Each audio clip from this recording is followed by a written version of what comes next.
Hey guys, Abhi Ashrapa here from Motorcyclist, and today I'm coming at you from the launch of the Kawasaki KLX230, 230R, and 300R.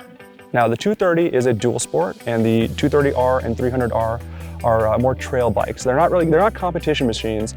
They're definitely more for recreational riders, but they have a surprising amount of capability if you are a moderate or even an experienced rider that wants another bike in the garage that you can teach someone how to ride with, or just have a little bit of fun and not necessarily race with.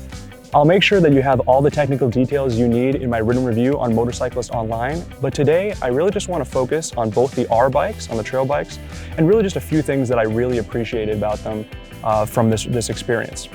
So with the 230R, we're looking at something that starts at $4,399, and that's a great price point for the kind of motorcycle you're getting. The reason I say that is because it's got enough power to handle this kind of woods trail area that it's just gorgeous up here in Southern Oregon.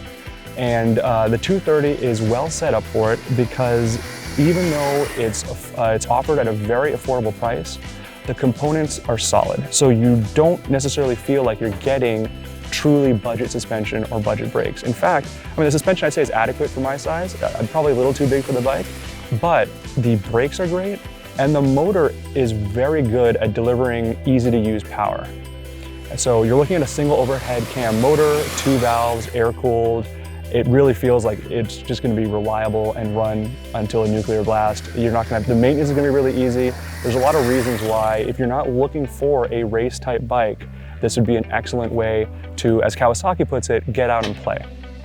On the slightly upscale side of things, we're looking at the 300R. And I find the 300R fascinating because there's not really any sort of direct competition when it comes to 300 4-stroke motorcycles for this kind of market. You can look at, let's say, an equivalent KTM type, and you're going to be getting better components for that kind of thing, but you're also looking north of 10 grand. So if you're not, again, trying to race, but you're really just looking for a fun play bike, 300R is really exciting. And the reason I feel that way is now you're getting, obviously there's a slight bump in displacement, but it's really just there's a big character change in the motorcycle as well, specifically with the engine.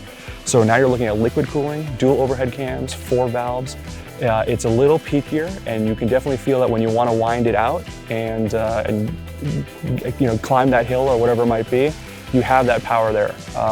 For the kind of riding we were doing around in this area, I was really happy just being in second gear, and that was enough. You could lug it, you could pop the clutch, get the back wheel to slide out, do all the things, and you're kind of goofing off. Or if you're really trying to be aggressive and tackle woods trails, this bike is able to do all of that. Lastly, one thing that deserves mention is the weight. The KLX230R is about 253 pounds, while the 300R is 282.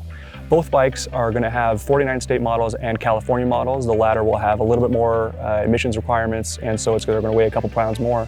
But that's kind of right in line for, again, a bike that's going to make an excellent trail rider for a beginner, or even a more experienced rider that just wants to have something else that's a little bit easier to ride and enjoy. I really think I enjoy the 230R. I think it's very good for what it is. But I really think that Kawasaki has a home run in terms of the 300R at that price point. It's unique. There really isn't anyone else that's kind of playing in that 300cc market, at least in terms of companies that are the same size as Kawasaki with these bigger companies. And it provides a really good option for someone that just wants more than your average 250. The suspension is good. It's going to hold up to the needs of most riders. And it's really, really hard to argue with that price.